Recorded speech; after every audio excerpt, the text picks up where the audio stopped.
പ്രവർത്തനം തുടങ്ങി ചുരുങ്ങിയ കാലയളവിനുള്ളിൽ തന്നെ ലാഭകരമായ രീതിയിൽ പ്രവർത്തിച്ച് രാജ്യത്തെ സഹകരണ മേഖലയ്ക്ക് തന്നെ മാതൃകയായ പ്രസ്ഥാനം.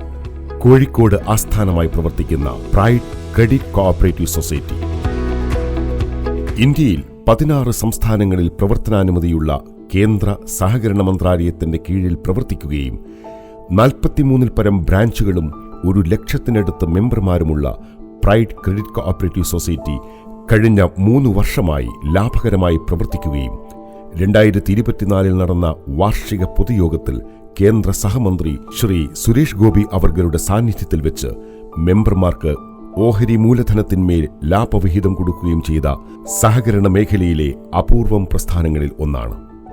കേന്ദ്ര സഹകരണ മന്ത്രാലയത്തിന് കീഴിൽ പ്രവർത്തിക്കുന്ന നാഷണൽ കോഓപ്പറേറ്റീവ് ഡെവലപ്മെന്റ് കോർപ്പറേഷനിൽ നിന്നും 100 കോടി രൂപയുടെ ഹ്രസ്വകാല വായ്പ എന്ന അപൂർവമായ നേട്ടം കൈവരിച്ചുകൊണ്ട് ഉയർച്ചയുടെ പാതയിലേക്ക് അതിവേഗം കുതിക്കുന്ന സംരംഭം.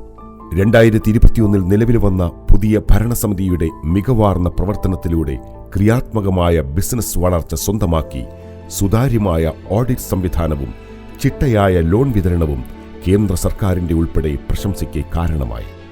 ഡോക്ടർ എൻ സായിറാം ചെയർമാനും ശൈലേഷ് സി നായർ സിഇഒയും പാസ്വൻ വർഗീസ് സിഒയും ഉൾപ്പെടെ 13 അംഗങ്ങളുള്ള ഭരണസമിതിയുമായി പ്രവർത്തിക്കുന്ന പ്രൈഡ് ക്രെഡിറ്റ് കോഓപ്പറേറ്റീവ് സൊസൈറ്റി ലക്നൌവിൽ വെച്ച് നടന്ന ദേശീയ സഹകരണ കോൺക്ലേവിൽ മികച്ച ക്രെഡിറ്റ് ഗ്രോത്ത്, മികച്ച ഓഡിറ്റ് റിപ്പോർട്ട് എന്നിവയ്ക്കുള്ള 2 അവാർഡുകൾ സ്വന്തമാക്കിയിട്ടുണ്ട്. 2027-ൽ 3000 കോടി രൂപയുടെ ബിസിനസ്സും 5 ലക്ഷം മെമ്പർമാരുമുള്ള സൗത്ത് ഇന്ത്യയിലെ ഏറ്റവും മികച്ചതും സുതാര്യവും ലാഭകരവുമായി പ്രവർത്തിക്കുന്ന സമൂഹത്തിലെ സകല മേഖലകളിലും സാന്നിധ്യമുറപ്പിക്കുന്ന ഒരു സഹകരണ പ്രസ്ഥാനമായി മാറുക എന്നതാണ് പ്രൈഡ് ക്രെഡിറ്റ് കോഓപ്പറേറ്റീവ് സൊസൈറ്റിയുടെ ലക്ഷ്യം. സഹകരണ മേഖലയിൽ ചുരുങ്ങിയ കാലം കൊണ്ട് സ്വപ്നസമാനമായ വളർച്ച കൈവരിച്ച പ്രൈഡ് ക്രെഡിറ്റ് കോഓപ്പറേറ്റീവ് സൊസൈറ്റിക്ക് വീക്ഷണം സഹകാരി അവാർഡ് 2025 സമർപ്പിക്കുകയാണ്.